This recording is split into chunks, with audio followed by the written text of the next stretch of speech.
Bom, vamos lá.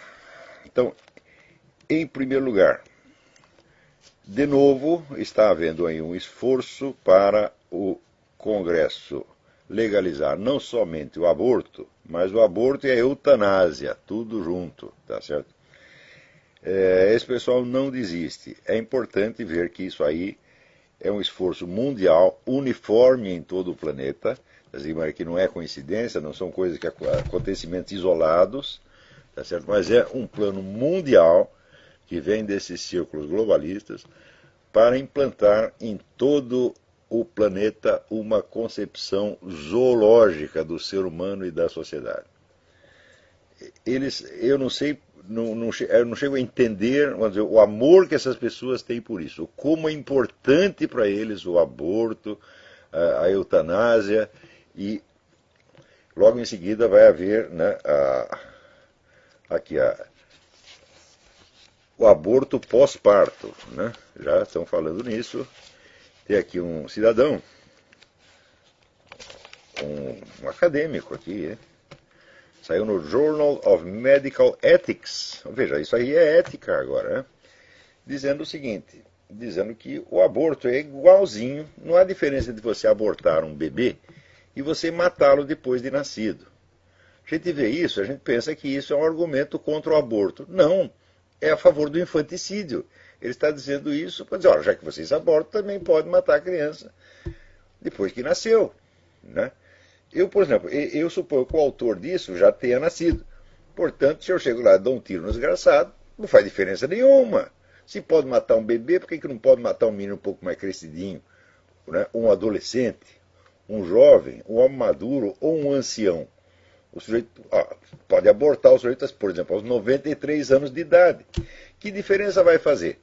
Não é isso? Agora, o argumento dos caras é o seguinte, o feto, enquanto está na barriga da mãe, ele ainda não é um ser humano, ele é apenas uma coisa. E depois que ele nascer, ele também não é um ser humano, porque o ser humano não é ser humano por natureza, porque ele nasceu assim. Não, ele é ser humano porque a sociedade lhe conferiu, né, o estatuto de ser humano. Ou seja, um monte de não seres humanos reunidos confere a humanidade, né, ao recém-nascido. Porque é o tal negócio, se o ser humano não é humano por natureza, quem foi que o tornou humano? Só tem duas explicações. Primeiro, foi Deus, né, como está na Bíblia, que fez o homem de barro e soprou o seu espírito, né? Ou então só pode ter sido os deuses astronautas. Porque o ser humano, um ser que não é humano, tornar-se humano por conta própria, isso é impossível, né? Você pode acreditar na teoria da evolução quanto você queira, mas você pode procurar em Charles Darwin e ver assim, não, os macacos evoluíram porque eles queriam evoluir, foi uma livre decisão, né? Os macacos leram Darwin e decidiram, então, evoluir. A teoria de que a sociedade é que confere o estatuto humano ao ser humano implica isso, né? Quer dizer, a evolução é fruto de uma decisão livre do macaco. Ele não era humano, daí ele falou, raio, isso aqui é uma boa ideia, vou ser humano. Tá certo? E então ele vira um ser humano e depois ele confere o estatuto honorário de ser humano ao bebê, ao macaquinho recém-nascido, né? Agora, isso sai numa revista de ética médica. Puta vida. Agora, isso aí vem daquela mente brilhante que é o professor Peter Singer, né? Aquele que acha que as galinhas têm direitos humanos. É isso? Você, por exemplo, você comer uma galinha, comer um frango, é uma coisa inteiramente inumana, é um holocausto. Né? Esse pessoal matando, comendo galinha, né? Porco, vaca, é uma coisa horrorosa, totalmente inumano. Agora, um feto pode matar, e até o bebê pequeno também pode matar. E o bebê um pouco mais rendido também pode. O que não pode é tocar nas galinhas, tá entendendo? Né? E esse pessoal que está andando na rua e pisa na formiga, meu Deus do céu. Não é isso? Então, isso aí é um morticínio generalizado, isso é um genocídio. Então, isso aí já passou do limite do grotesco. Não é isso? Agora, estas concepções todas, elas estão sendo implantadas no mundo à força. E tem muito dinheiro por trás disso, e tem governos inteiros empenhados nisso. Então, isso não é para brincar. Não são coisas que estão acontecendo. Quem quer que não perceba que esta concepção né, animalesca da civilização foi elaborada ao longo de muitas décadas. Tá certo? Isso aí desde o tempo do Cecil Rhodes, o homem que fundou a Rodésia, que era um bilionário que se achava o reformador do mundo. Tá certo? Ele juntou lá meia dúzia de intelectuais na Inglaterra para planejar uma nova civilização global. E daí a coisa foi indo, com o tempo eles foram contratando mais intelectuais, né? Gente tipo Peter Singer, né? Para criar do nada uma nova civilização inteiramente baseada assim, em biologia, física, química, etc, etc, e daí deduzir, né, a civilização inteira. Porque são pessoas que acham realmente que sabem tudo. E isso está sendo implantado no mundo sistematicamente. São grandes fundações, são mega empresas multinacionais, são governos, são partidos políticos, são ONGs bilionárias espalhadas por todo quanto é lado. E eles não param, você vê que é o dia inteiro. E é evidente que a destruição completa do cristianismo, a proibição completa do cristianismo está no programa, meu filho. Aquilo que Lenin não conseguiu fazer na Rússia na base da porrada, os caras vão conseguir fazer na base da propaganda. Então, e sobretudo, o truque aí não é fazer propaganda contra o cristianismo em si. Não. É fazer propaganda contra certas condutas que, uma vez proibidas, tornam o cristianismo inviável. Por exemplo, o que fizeram aqui, de você tornar todas as organizações de caridade obrigadas, né, a fornecer camisinhas e financiar programas abortivos. Quer dizer, se você é obrigado por lei a agir contra a sua religião, o que acontece? Aquela religião, por mais que você seja apegado a ela, ela vai perder vitalidade na sua mente. Você vai se esquecer daquilo. Você vai criar uma situação, vamos dizer, de conduta contraditória, de estimulação contraditória. Quer dizer, por um lado você tem a sua fé religiosa, né? A igreja mandando você fazer uma coisa, o governo mandando fazer outra.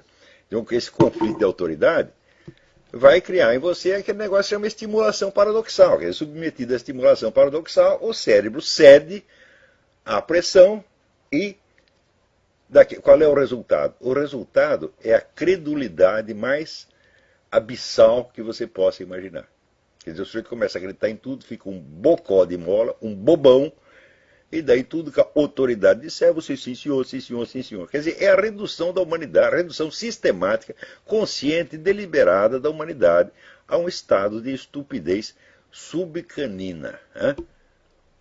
Galinácea, na verdade. Subgalinácea, porque as galinhas pelo menos têm direitos humanos, e você não vai ter nenhum. Quer dizer, isso não é para brincar. Agora, no meio disso, é isso. O pessoal da direita, os ditos conservadores, liberais, etc., etc., ficam com os debates mais estapafúrdios do mundo, discutindo assim, né, temos que inventar uma constituição nova para o Brasil, né, qual seria a sociedade melhor, né, quer dizer, é uma punhetologia política que é um negócio alucinante. Quando, na verdade, só tem que discutir uma coisa: como é que nós vamos tirar esses filhos das putas de cima de nós? Como é que nós vamos quebrar o poder deles? Não é como é que nós vamos conviver direitinho com eles. Não é como é que nós vamos ganhar a próxima eleição. Não. Eu estou dizendo, este movimento todo, ele resulta da implantação mundial da mentalidade revolucionária. Eu vou repetir o que é a mentalidade revolucionária. Revolução significa você ter um projeto de futuro para toda a sociedade a ser implantado mediante a concentração de poder. Então, esta definição se aplica a todas as revoluções que já aconteceram, com exceção da Revolução Americana, que não foi uma revolução nesse sentido, foi apenas uma guerra de independência. Mas isso se aplica à Revolução Francesa, à Revolução Chinesa, à Revolução Espanhola, à Revolução Cubana. Foi sempre isso. E nesse sentido, se você entendeu este conceito, que está explicado num monte de artigos que eu publiquei, e mais na transcrição de aula que está lá no Seminário de Filosofia e também no Inter-American Institute, se você entendeu esse conceito, você perceberá claramente que esses projetos globalistas são o maior projeto revolucionário da história humana. Porque é para implantar exatamente isso, quer dizer, uma nova organização da sociedade a ser implantada no futuro, está criando um projeto de futuro a ser implantado através da concentração de poder que já está sendo implantado e exercido. Então, esses banqueiros, esses tecnocratas, essa gente toda, eles são os maiores revolucionários da história humana. Robespierre, perto deles, era um cara modesto, tá certo? Lenin era apenas um aprendiz. Você lê lá no livro do Carroll Quigley, Tragedy and Hope, que é um sujeito favorável a esse projeto, ele não fala contra o projeto, né? Mas, quando você vai ver, fala, os caras querem, no mínimo, mandarem tudo, planejar tudo, tá certo? E criar uma sociedade no qual tudo esteja regulamentado até a conduta pessoal. Vocês viram, esta mesma turma promoveu na França a promulgação de uma lei que pune você por declarações feitas em privado. Por exemplo, você faz uma declaração anti-gay, né? Você diz assim, olha, homossexualismo é pecado. Você sussurra isso no ouvido da sua mulher, né? E alguém ali, um parente que não gosta de você, ouve. Vai lá e conta para o governo, você vai para a cadeia. Ou seja, a ideia do Big Brother já está aí, gente. Não é ficção mais, a coisa já está acontecendo. Enquanto isso, aparecem jumentos como esse seu Joel Pinheiro, da revista Dicta, para dizer assim, não, você discutir questões morais é besteira, nós temos que discutir questões políticas. Eu discuto, você já avisou o outro time? Porque faz um século que não só os comunistas, mas também os globalistas, só trabalham na esfera da revolução cultural, da mudança dos princípios morais, que é a substância da vida social, da qual a política decorre quase que automaticamente.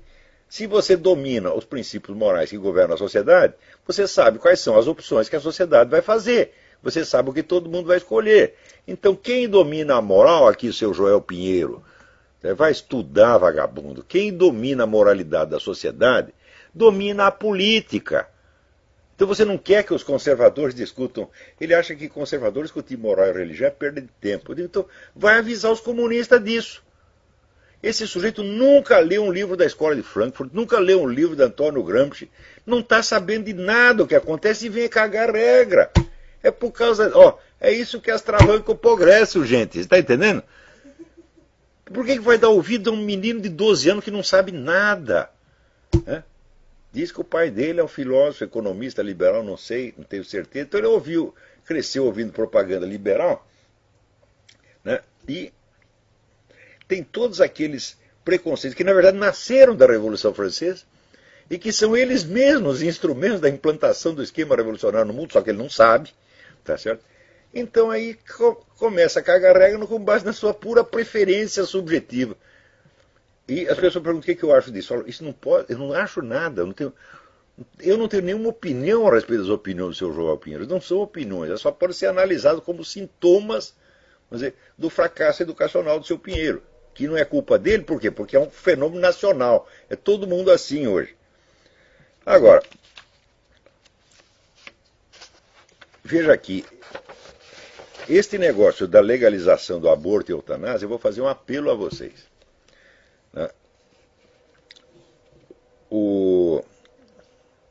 Vocês procuram na internet, o seguinte título: Congresso prepara legalização do aborto e eutanásia. Cliquem isso lá no Google e vocês vão achar uma explicação bastante meticulosa sobre isso. E está também no Mídia Sem Máscara, tá certo? Então o apelo é o seguinte: telefonem para os senadores brasileiros. Pode telefonar mesmo. Então o senador está lá para ouvir a opinião do eleitor. Se ele não quer, mesmo que você não tenha votado no desgraçado, né? Fala, eu sou seu eleitor, pelo menos em pensamento, tá certo? Então, queria pedir para o senhor não aprovar esta merda, porque isso aí é um crime, né? Isso aí é projeto globalista, tá certo? De reduzir a humanidade a um estado subgalináceo, e o senhor não pode se compactuar com uma coisa dessa, tá certo? Agora você vê o nosso Congresso, ele fica lá, você não pode dar uma palmada na bunda de uma criança, mas você pode matá-la. Assim, mas que coisa! Né? E daqui a pouco vai passar aí a lei do suicídio assistido. Eu sou inteiramente a favor, porque eu daria assistência técnica para o suicídio de todas vossas excelências. O Congresso Nacional inteiro quer suicídio assistido? Fala comigo, é de graça. Eu assisto o seu suicídio e sugiro meios tão rápidos e indolores que você não vai nem saber, você está entendendo? Você não vai nem saber que morreu, meu filho. Né? Então, eutanásia também. Eutanásia é um homicídio por caridade. Né? Me contrata, eu vou lá e faço eutanásia neles todos, pô. De graça. Né?